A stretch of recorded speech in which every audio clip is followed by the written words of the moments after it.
بسم الله الرحمن الرحيم الحمد لله رب العالمين والصلاة والسلام على رسول الله وعلى آله وصحبه وسلم تسليما كثيرا أما بعد السلام عليكم ورحمة الله وبركاته haray ɓawa yettugol men allah subhanahu wa ta'ala woni duwanagol nelaɗon kadi muhammadin sallllahu alayhi wa sallam haray hiɗen jokkitade ɗiɗo programme ji meɗen o andi hanki mi neɓuno kambude moƴƴa minni 00 tun haray mi fuɗɗike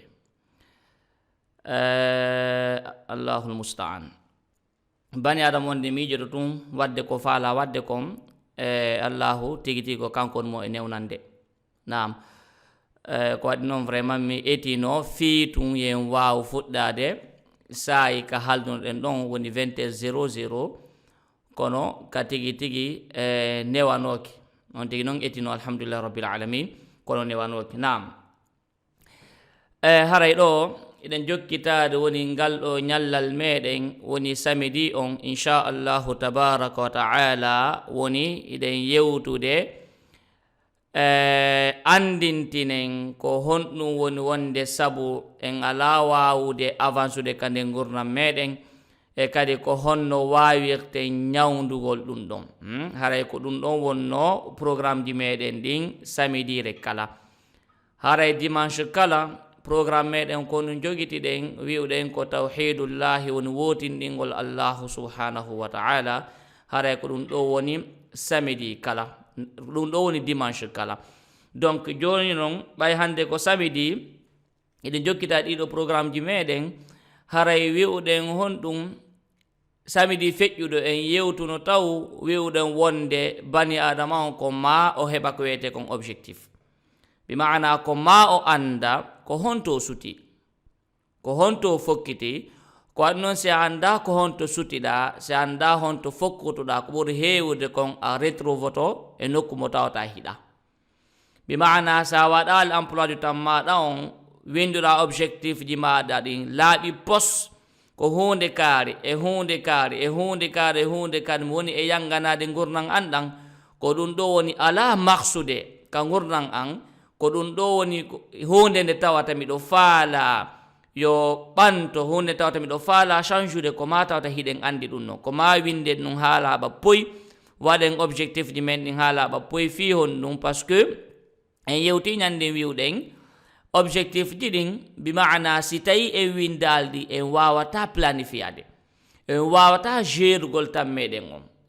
ko ɗum ko ɓuri hewude kon ñallal ngal en ettoto moƴƴa en wakkiloto moƴƴa fi hon ɗum wiyen inchallahu mi waway dartude binɗi an ɗin inchallahu mi wawi wadde hunde kaari mi waway kono en ala wawde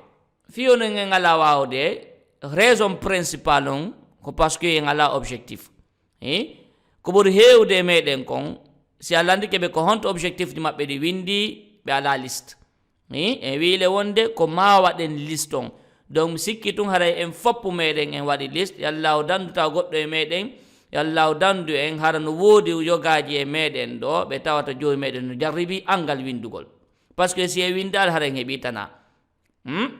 si e windali tun objectif ɗin haray woni tana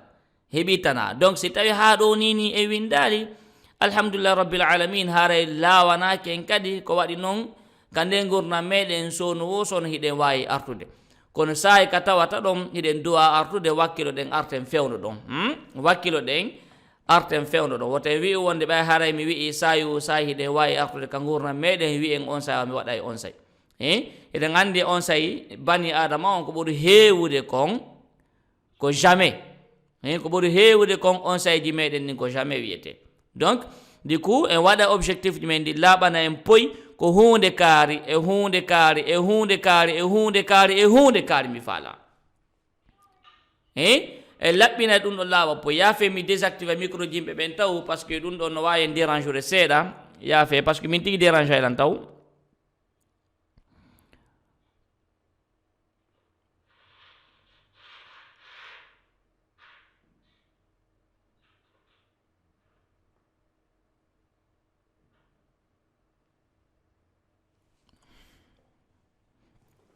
naam donc wi'uɗen honɗum gurdam meɗen ɗan ko ma fixoɗen objectif ko ma fixoɗen objectif donc yo allahu dandu hara woɓɓe meɗen no ɗo yo allahu dandu ɓe jarraboyde tawa ha hande ka wonɗen ɗo ɓe waɗa l'objectif ji maɓɓe ni donc so tawi ha ka wonɗen ɗo ɓe waɗa l'objectif ji maɓɓe ɗin hara ɓe waɗi retard molana ɗo hawnaki ko ni waɗi ha hiɓe leydi gurdam maɓɓe ɗen ha hande hawnaki ko ha hande ko ɗum waɗi hiɓe jokki tun meɗen faala jangude hiɓe jokki tun meɗen faala kono ma wi'en hiɓe ka nder jangugol woni duuɓi ɓe nder ton kono ha hande ɓe heɓali batte nder ton taw hiɗen andi fiyo num objectif ala sen ala objectif hay nokku en wata fokkutude en anni eɗen noon no woodi miɗo faala jangude kono ɓay tun objectif ala en ala wawde organisade par ce que si ala objectif a wawata organisade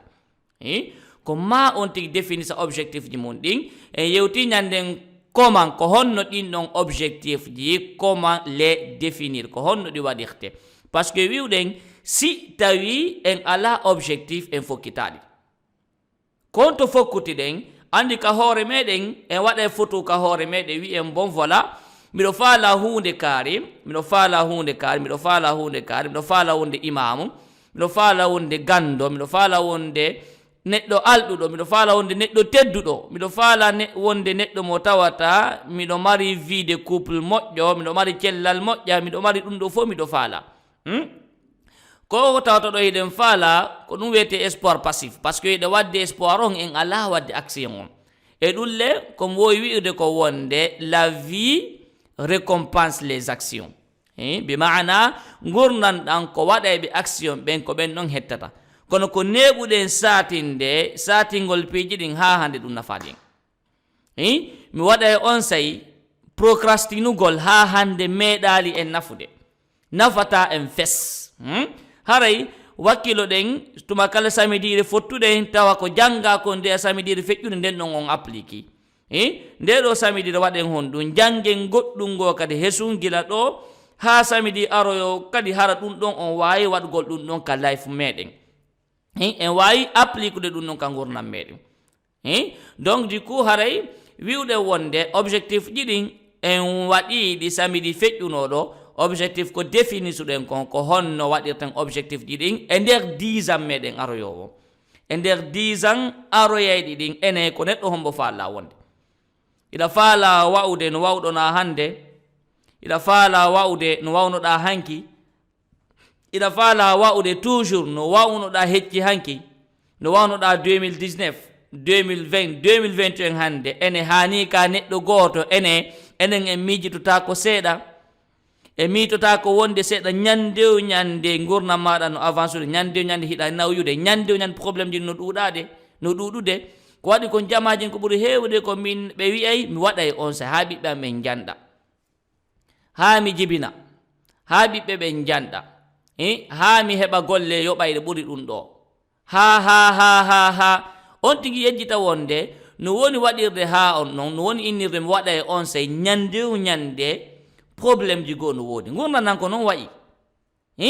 so hewti ka gurdam ma waɗu tek daroɗa ɗo inna ko ma mi waɗa hande ko waɗata hoyo waɗum ma koye mi waɗu joni koye mi jangu joni koye mi wondu e ɓe gurande no moƴƴiri joni donc haara ko noon duwaɗen wadde wota en jaɓu joɗagol ɗo 10 ans on tawa en haniɗen jooɗi nokku gotum hani koyen neɗɗo goto mo wonnuɗen hanki on hani ɗen faala hunjade juso amma eɗen ronki hunjade 10 ans duuɓi sappo tawa duuɓi ɗiɗi yoni ya hunja alqouran arande fo duuɓi sappo hewta ɓay tun miɗo satinde juso amma on hara ha hande a hunjaki mo laaɓali juso amma ha hande hara a hunjaki mo laaɓali duuɓi sappo sen darire hakkude meɗen buye meɗen inna e bon voilà min de haray tigi tigi on duuɓi ɗin towi hakkille ɗen ɗuuɗa probléme ji ɗin ɗuuɗa probléme ji no ɗuuɗi hakkille ɗen ɗuuɗa donc on tigi adde excuse 1 million d' excuse ka gurnam makko excuse ji tum donc du coup o inna bon voilà min haray tigi tigi ko juuso amma tum mi faala hunjaɗi mi juulira juuso amma tum ok joni jokken on juuso amma ɗo ko honɗutuma hunjotoɗa ɗin ɗon ko wiɗa ɗon ko juusu tabara tum mi faala e hunjade ko hontuma hunjotoɗa ɗin ɗon ko wiwɗa ɗo wonde ko français mi faala e janngude mi wawa ko hontuma wonɗa janngude ɗum English ko yiɗa ko hiɗa faala gollude améliorgol English ma o ma néerlandais ma kala Dutch kala ko falɗa e jangude ñande o ñande ɗa wiide mi waɗa e on say ñande o ñande mi waɗa e on say ko minnen kon nafata en fes kala ko annduɗa no moƴƴi yiɗa faala wadde trace wima on ni waɗa trace wima on ni waɗa wiwɗen koyen trace ɗum ko honno waɗirte plan d'action ko honno en yewta fi ɗum ɗo hay sen hawjade plan d'action ko honno ko on tun en ƴette maximum temps permettugol himɓe ɓe tawata ɓe procrastinade ha hande yani hiɓe yelade waɗugol yela ha hande ɓe yelade en hokkayɓe tan ko en tu so hewti nokku goho enen hiɗen avancude ɓe tawata hani ɓe faala ko avancude e bien ɓe ala e nattirde ɓawo enen ɓe ala e nattirde ɓawo inchallahu rabbal alamin donc ko ɗum duwaɗen wadde ɓurɗen wakkilagol ha moƴƴa hara en jooɗaki ɗo hande woni duuɓi 10 woni 2021 2010 sen daari a tawa koye neɗɗo goto wonno ha hande ka wonɗen ɗo ko neɗɗo goto tawa wona juusu goto heɓuɗa wona hunde nde falnoɗa ekkitiɗa fi hon ɗum par ce que ñande o ñande mi waɗa e on say mi waɗo e janggo mi waɗo e faɓɓi janggo ha mi heddoto diplôme on ka école masalan ha mi lanna jangude ha ɓiɓɓe amen janda ha mi jomba ha mi wona responsable ma ha mi heɓa ɓuri ni ha mi heɓa ɗeya golle an yahi ñande o ñande obstacle ji no ka wima si a woni e ɗum ɗon a woni rayni wallahi bi rabbil kaaba duuɓi 10 ɗin hewtay 2030 hewtay tawayɗa neɗɗo goton ha hande ɗa yelade manda sa eɗen gandi ɗum ko waɗi ɗum en ala famude tan on no yahude ñande o ñande mi waɗa e on say mi waɗa e on say janggo mi waɗa e hunde kaari mi waɗa e on say hiɗen yejjituɗo wonde on say on ñande o ñande himo kan gurdam min ñande o on say no ɗo kono jokkuɗen donc du coup wiwɗen so tawi on ti waɗi objectif makko on long terme bimana 10 ans aroyayɗi ɗin objectif makko on ko hunde kaari o andi objectif makko on ko hunde kaari donc joni noon haray objectif à long terme ɗum ɗon en waɗi yani objectif ɗi tawa ko duuɓi 10 arayɗi ɗin ko honɗum prépare en fi muɗum andi sen wi'i tum wonde hiɗen fokkita e nder duuɓi 10 hiɗen faala hunde kaari en haaɗi ɗon nafata en kadi ko ma anden noon jom ɓay tun duuɓi 10 ɗin ko ni oɗo neɗɗo mi faala wonde miɗo faala wonde kaari e nder duuɓi 10 aroyayɗi ɗin ko décision meɗen on noon duuɓi 10 aroyayɗi ɗin ko décision meɗen joni noon est ce que en hewtoya e duuɓi 10 hara en hewti ɗon o woye ko honum duwaɗen wadde ko fixagol objectif noon joni hara ko court terme bimana harna objectif ji juutuɗi na objectif ji juutude ɗen andi sen ƴetti batowal ɗo ɓe capitaine doginaɓe ɗe batoje si en daari koɓe woni doginde kon ɗum no waɗa sono faala wiyen sin graduation no e muɗum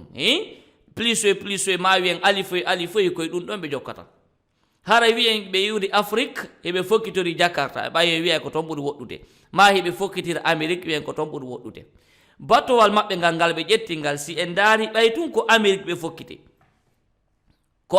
fokkiti ma ɗum ko jakarta ɓe fokkiti no woɗɗi moƴƴa ma wiyen fusée wal iwayngal ngal ka hoore leydi ɗo hingal fokkiti yawgol ka luynu dow ngal no woodi ko honɗum ngal on rewde ñande o ñande donc ñande o ñande capitaine dogino batowal ngal ko honɗum o waɗum wadde kiifoye waɗa koye himo waɗi kiifoye ñande o ñande koye kiifu ɗo rewata janggo kadi koye kon kiifu ndo rewata 16 heures hande koye kiifu kaari ngo rewata bi mana no waɗi lignewol ni graduation no hakkunde muɗum alifoye no woodi ni kiifoye no woodi donc capitaine ñon ko honum duwa wadde kanko ala fixude objectif wi'ugol tun mi hewto e amérique sa wi tun a hewto e ala hewtoyde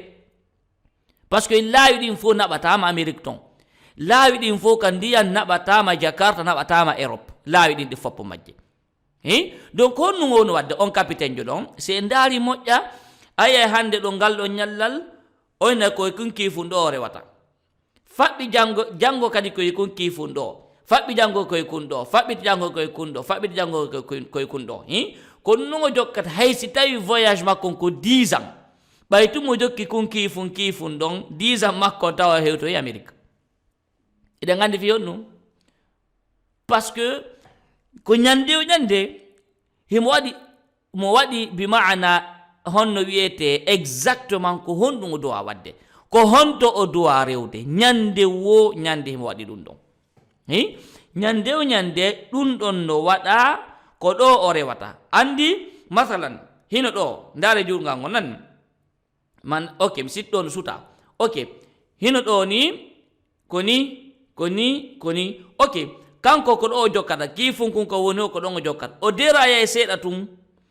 koni o yarata o majja e fes o majja e few donc o hewtoyta duuɓi sappo ɗin hewtay o hara o hewtade kaw fokkiti ɗon fi hon ɗum par ce que o jokkali kiifoy koye o wallini koye donc objectif ji men ɗin ko ni wayi ko kiifoy neɗɗo jokkata nyande wo nyande nous sommes ce que nous faisons de manière répétée ko yani ko wonɗe wadde ko nyande o nyande on devient ces personnes là ko ɓen yimɓe ɗo woneten so woni yimɓe janngay ɓe wona yimɓe bi maana heɓa e gandal ngal on say so woni yimɓe no wonɓe yelade mi waɗoyay ya akhil karim wallahi mi laaɓanama poyi duuɓi sappo ɗin hewtay tawa haniɗa jooɗi nokku gotum tawa ko nayengu ngun tum ɓeydiɗa hino ko chance ɗa ko ɓurti noon sattude kadi awa ɓurti sattude par ce que 10 ans de plus sur ta vie ɓurti sattude to si ko aɗa hoyi on say a heɓino diplôme o yinoɗa aɗa heɓude no gasa ko diplôme ngo faala kadi gasa ɓe engagé ma e golle ɗe tawata hande kada wata janggude hiɗa jokki tu mi waɗoya on say ha mi heɓa master an on ha mi heɓa doctorat an on ha mi heɓa voilà ɗo ni ɓeɓe anda no hedde Allah hitande wotere pet ɗo mi heɓde doctorat on alhamdulillah rabbil alamin hitande wotere ɗo mi heɓde doctorat on en science informatique hitande wotere heddaniɗam kono ɗo ni ɓay tummiɗo faala wadde ko mi darni ɗo ni mi ala janggude école mi wallinino donc ko ɗum duwaɗen wadde si tawi ɗum wiyali en dey en acciti konɗen e jangguirde kom ko mone wadde ko wonallam plus important doctorat on bon goto kala en oɗon no woodi honno sutori aduna muɗum o min ko mon wadde ko no waɗalam plus important doctorat no waɗalam plus important ko mon yaade ɗo hunjagol bindi joɗagol e machine ji ñallal ngal fof ko mon wadde ko jannugol diina joomi an kano ɓurallam voilà donc ɗi objectif to goɗɗo wawata fixade kala ko wawi wadde si tawi yaaday e jande maɗa nden waɗu si tawi ko progrès ma on wakkilo ha wawa naɓiɗe si wona ɗum jokku progrès ma on ndaren ɓe yimɓe ɓantiɓe moƴƴa ƴetten Bill Gates mo tawta en fof enen gandi o Microsoft ko on ɗon gollirtirde bimɓe kikino o Office ko on ɗo Word Excel Access ko wonɗe golte PowerPoint ko wonɗe goltire bimɓe kikiɗe ko hombo créé ɗum ko Bill Gates ndaare histoire makko yeyi janggon autobiographique makko est ce que o janguno école ha o lanni est ce que o lannino université on o waye o lannali université on o lannalimo o créé ɗo o wiyen Facebook on ɗe gandi moƴƴa réseau social makko mo joguiti on c'est le plus puissant est ce que o janguno ha o lanni o waye o jangal ha o lanni université o lannalmo wadde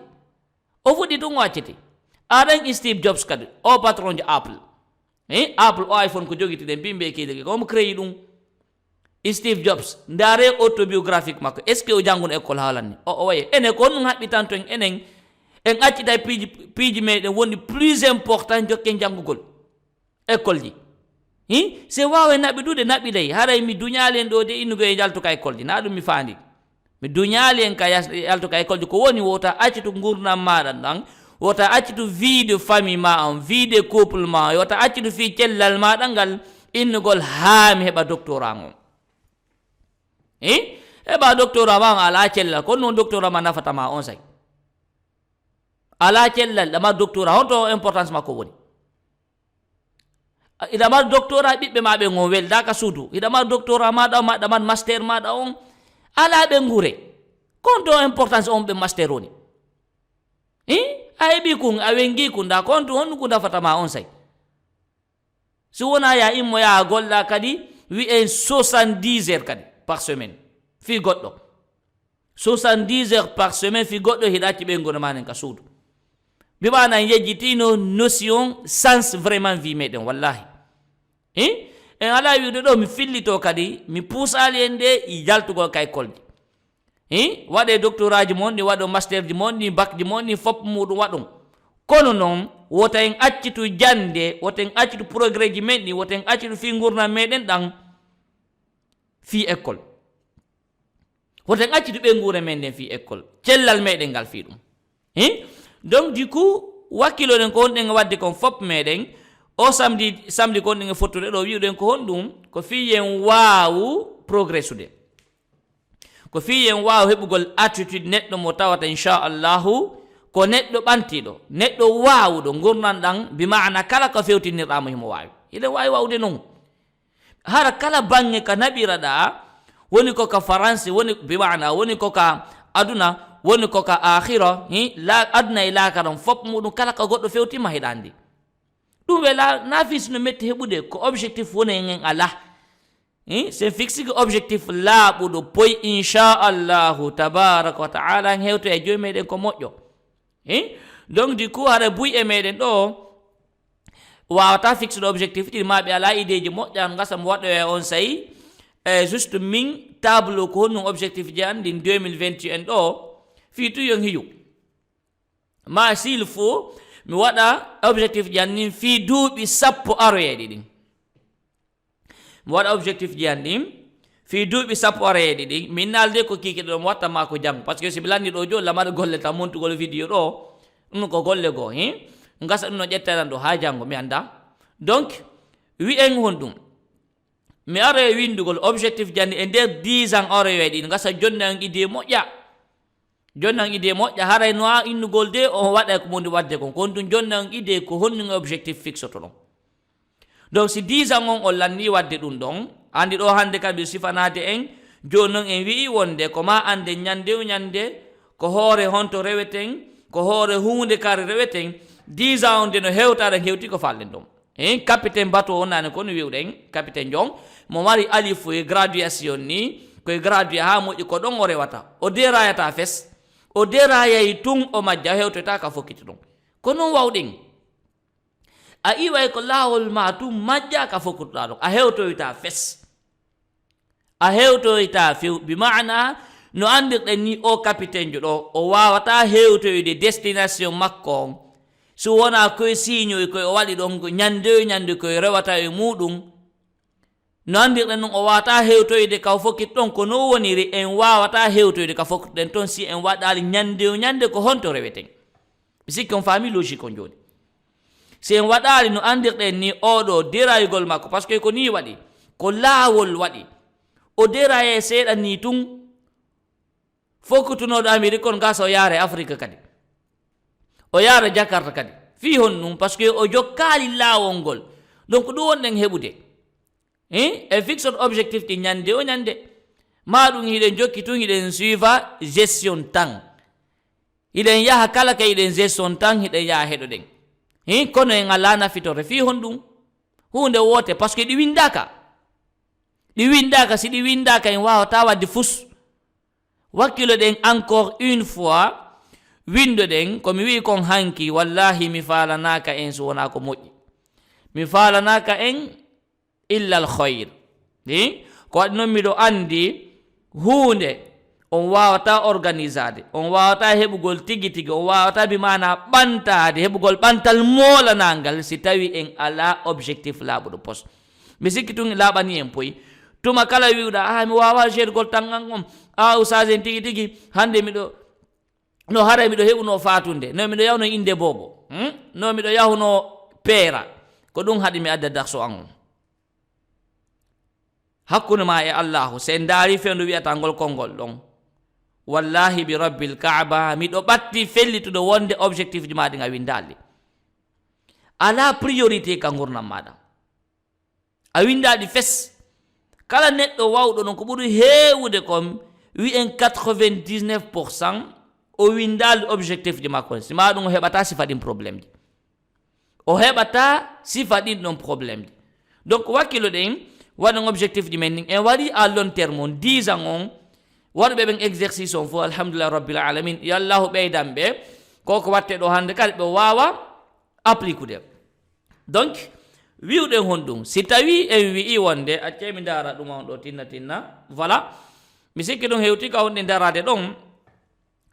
tangom mi windirno ɗon inchallah rabbul alamin ko ha 21:00 heure par yon. Naam, ko woni tun ɗo haray mi expliquana en seeɗani ferme yewtere nden wiwɗen e nder 10 ans on si a waɗi objectif ji maɗa ɗin ennan on a waɗi ko ɗum ɗo faalaɗa yani hakkunde gila ka wonɗa ɗo ha ennan ko ɗum ɗo tañƴinɗa wawa hendade gila ɗo kadi 3 ans ɗi tañƴinɗa ɗin fof ƴettete 3 ans hendagol ɗin noon kadi a waɗi ko ɗiɗo e ɗiɗo ɗum ɗon fof en sendino e audio mo waɗanno en e vidéo mo waɗno kadi ab ɗiɗi tañƴinɗa fop duuɓi 5 wona hunjagol Qur'an ma hunjagol sahihul Bukhari hewta duuɓi 5 modi kono wiyen tun ha ton masalan wiyen ha ton siɗen faala ok jon duuɓi 5 wiyen wonde hara ɗin ɗon kada hunjike ɗi ma duuɓi 5 a hewti ko faala hewɗe ɗon duuɓi 10 bi maana a classifie ɗiɗo piiji 4 ennan 3 ans 5 ans 10 ans on a classifie no ɗi donc so tawi goɗɗo famal koko mon sifade ɗo yo rutto ka vidéo arano. Naam, donc say noon en hewti ɗo e windi ɗum ɗo hara étape suivante on ko honum ɗo waɗen wadde nde ɗo yontere ko honum ɗo waɗen wadde ƴettu noon joni hande kadi o ennan ɗo ma ɗum o 10 ans ɗo honno catégorie ji ɗin 4 ɗandi ko ennam 3 ans 5 ans 10 ans woni 16 objectif no wirnoɗen noon ɗo ko 4 ɗo ko 4 ɗo ko 4 ɗo ko 4 no wirnoɗen noon. Naam, donc hawtidiri ɗiɗo fof ndara noon ɗo joni ɗiɗo ɗi foppu majji ko hombo ɓuri wonde important ɗo winda on ɗon e kaydi yani moƴƴi liste go feerejo ko hombo ɓuri wonde important ɗiɗo ɗi foppu majji ka gurnam maɗa windamo ara noon taw ɗimmo on kadi windamo andi ko 16 wino ɗen tammo on windamo nayaɓo on windamo joyaɓo on windamo 5 ji ɗin winduɗin ɗon les plus importants e nder ɗin 16 ji ɗon ƴetta 5 pet yaahi concentré ɗin ɗon voilà ko duwaɗa wadde ko. Donc say tun andi joni ko ɗiɗo mi duwa wadde e bien joni non daari priorité e nder ñallal maɗa ngal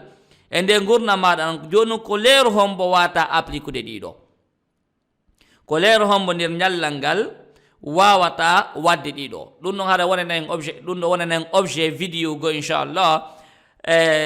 samedi aroyo bidnillahi tabaraka wa taala haray ɗo tan on nangi e moƴƴa donc mi wawali tigi tigi détail ne moƴƴa donc haɗa kono toon ɗen e wadde wiwɗen ɗi 16 objectif ɗi marɗen ɗo listen ɗi ndaren 5 ji ɗin les plus important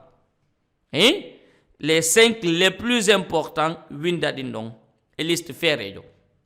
donc concentré ɗen noon hande kay ɗin ɗon bi mana ko ɗiɗo hande ka wonɗen e yanganade ko ɗiɗo wonɗen e wadde kisan ko ɗiɗo wonɗen e yanganade kisan donc joni noon haray ko leero mo ɗiɗo jangete ko honum do a waɗede ko honum do a waɗede inchallah rabbal alamin ɗum ɗo wonana en samedi aro biidnillah tabaraka wa taala ara miɗo hattuɗo ɗon tan on nangi en pandi ko ɗum se wawal juutinde vidéo on pandi mi expliquana en ɗum ɗo fo en détail ko honno inchallah kono joni eɗen dara ɗo no haaldirɗen noon ko ha 21:00 pari inchallah ɗen darade wa ɗo wakkilo ɗen samedi aro tawten har goto kala windi 5 ji ɗin plus important ka gurnam makko ɗe wata ɗin concentrade e muɗum joni noon après mi jonnayi kono gériten tan meɗen samedi aro ɗo kono gériten tan meɗen on wawen hande kadi gollitirde ɗin yani gollugo hoore ɗin ɗon hande kadi waɗen plan d'action ko honno ɗum ɗon wata heɓorde hande kadi inchallah e nder ñallal ngal tawata hiɗen occupé moƴƴa e nder ñallal ngal tawata eɗen mari fayɓe danketeɓe e nder ñallal ngal tawata en yaha e golle e nder ñallal ngal tawata en jokka e enɗan e nder ñallal ngal tawata wiyen en jangga e darsuji meɗen nin donc honno concentré to e ɗiɗo piiji 5 wawendi timminde wawendi heɗoɗo moƴƴa de ɗi foppu majji ɗen wawi ɗi timminde par jour hiɗen wawiɗi timminde si en jokki conseil ji inchallahu aroyaɗi ɗin e samedi ɗo wama kana fi min sawabin fa min allah wahda wama kana fi min khatain fa minni wa min ashaitan wallahu rasuluhu minu bara.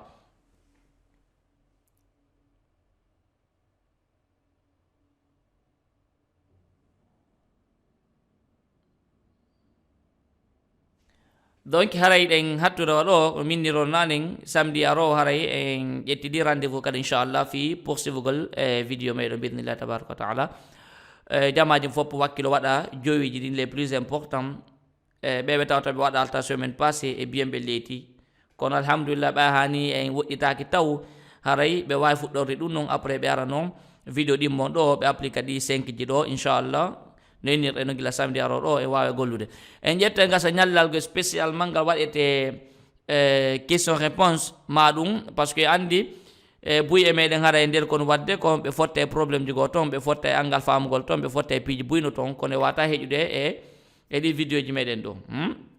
ƴetta e ñallal go spécialement inchallah hara en waway landagol tum waɗo toon kala mo tawta mo fottude probléme je yani ko woni wadde kon o famal hunde kaari ma ɗo marcelarum ma ni e ni o nodda yani en waɗa ɗum ɗum inchallah min daara e ñallal gongal tawata spécialement ɗum ɗo wonɗen wadde par ce que so tawi min mi yewtay tum mi ala jonde exemple mi ala jonde possibilité sifangol lan ko woni o fottude e muɗum ko nde probléme joni o fottude e muɗum woɓɓe moɗon e bloquede saabu ɗum ɗon donc haray wakkile waɗum pour l'instant kala bloquiɗo emo waɗa contact kan imo waylan contactude inchallah mi sifata tomo hunde kaari kono duwa waɗirte nam haray ɗe daraɗo ɗon assalamu aleykum wa rahmatullahi wa barakatuh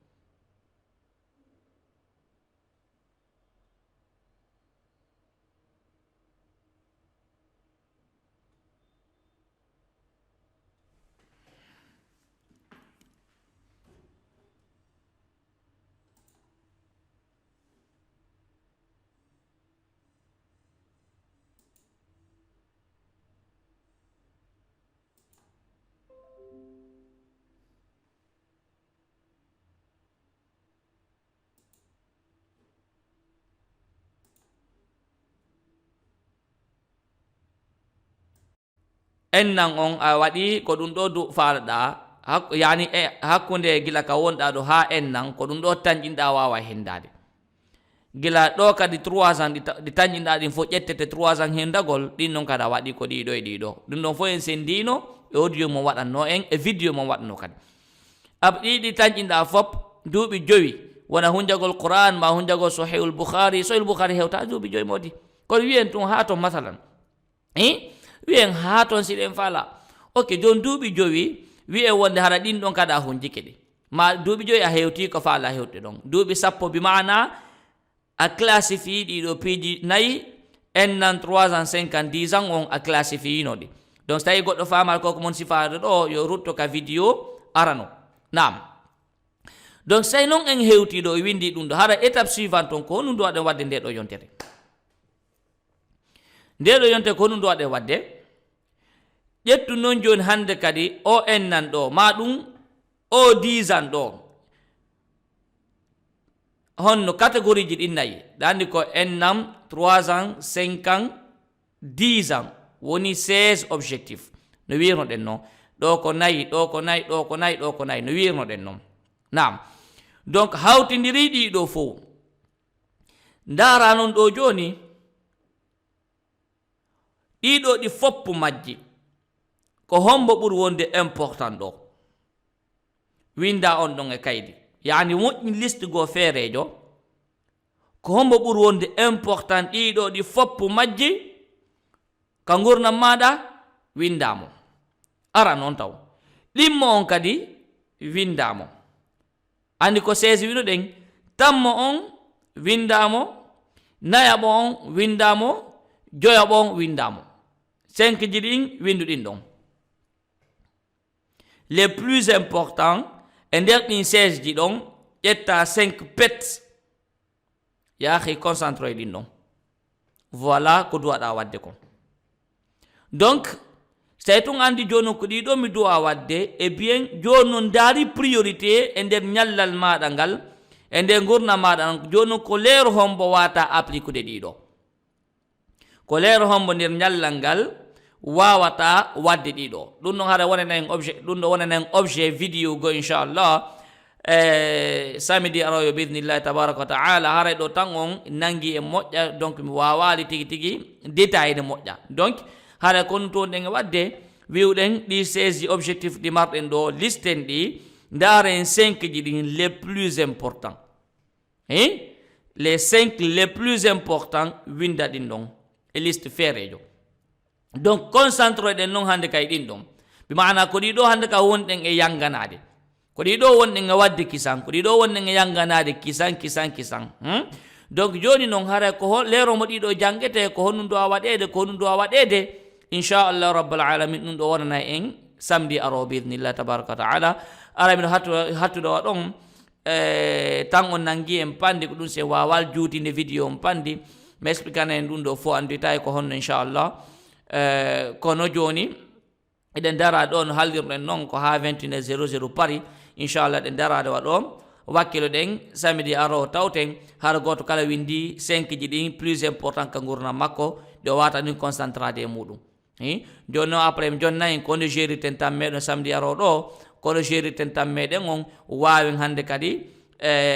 gollitirde ɗin, yani gollugo hoore ɗin ɗum hande kadi waɗen plan d'action ko honno ɗum ɗo wata heɓorde hande kadi inchallah e nder ñallal ngal tawata hiɗen occupé moƴƴa, e nder ñallal ngal tawata hiɗen mari fayɓe danketeɓe, e nder ñallal ngal tawata en yaha e golle, e nder ñallal ngal tawata en jokka e enɗan, e nder ñallal ngal tawata wiyen en jangga e darsuji meɗen nin. Donc honno concentré to e ɗiɗo piiji jowi wawendi timminde, wawendi heɗoɗe moƴƴa de ɗi foppu majji ɗen wawi ɗe timminde par jour, hiɗen wawi ɗe timminde si en jokki conseil ji inchallahu aroyaɗi ɗin e samedi ɗo. Wama kana fi min sawabin fa min Allah wahda wama kana fi min khatain fa minni wa min ash-shaytan wallahu rasuluhu min bara.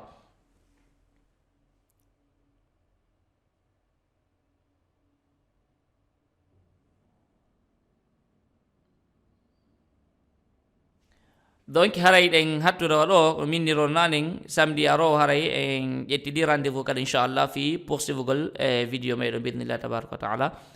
Jamaji fof wakkilo waɗa jowiji ɗin les plus important ɓeɓe tawta ɓe waɗa alta semaine passé e biyen ɓe leeti, kono alhamdulillah ɓa hani en woɗɗitaki taw haray ɓe wawi fuɗɗorde ɗum noon après ɓe ara noon vidéo ɗimmon ɗo ɓe appli kadi 5 ji ɗo inchallah no innirɗe no gila samedi aro ɗo e wawi gollude. En ƴetta gasa ñallal go spécialement ngal waɗete question réponse maɗum par ce que andi buy e meɗen hara e nder kono wadde ko ɓe fotte probléme ji go toon, ɓe fotta e angal famugol toon, ɓe fotta e piiji buyno toon, kono e wata heƴude e ɗi vidéo ji meɗen ɗo. Ƴetta ñallal go spécialement inchallah hara en waway landagol tum waɗo toon. Kala mo tawata mo fottude probléme je yani e ko woni wadde kon o famal hunde kaari ma ɗo marcelarum ma ni e ni o nodda yani e waɗa e ɗum ɗum inchallah min daare ñallal gongal tawata spécialement ɗum ɗo wonɗen wadde par ce que so tawi min mi yewtay tum mi ala jonde exemple mi ala jonde possibilité sifangol lan ko woni e fottude e muɗum ko nde probléme joni o fottude e muɗum woɓɓe moɗon e bloqué sabu ɗum ɗon. Donc haray wakkile waɗum pour l'instant kala bloquiɗo mo waɗa contact kan imo waylan contactude inchallah mi sifata tomo hunde kaari kono duwa waɗirte. Naam haray ɗe daraɗo ɗon. Assalamu aleykum wa rahmatullahi wa barakatuh.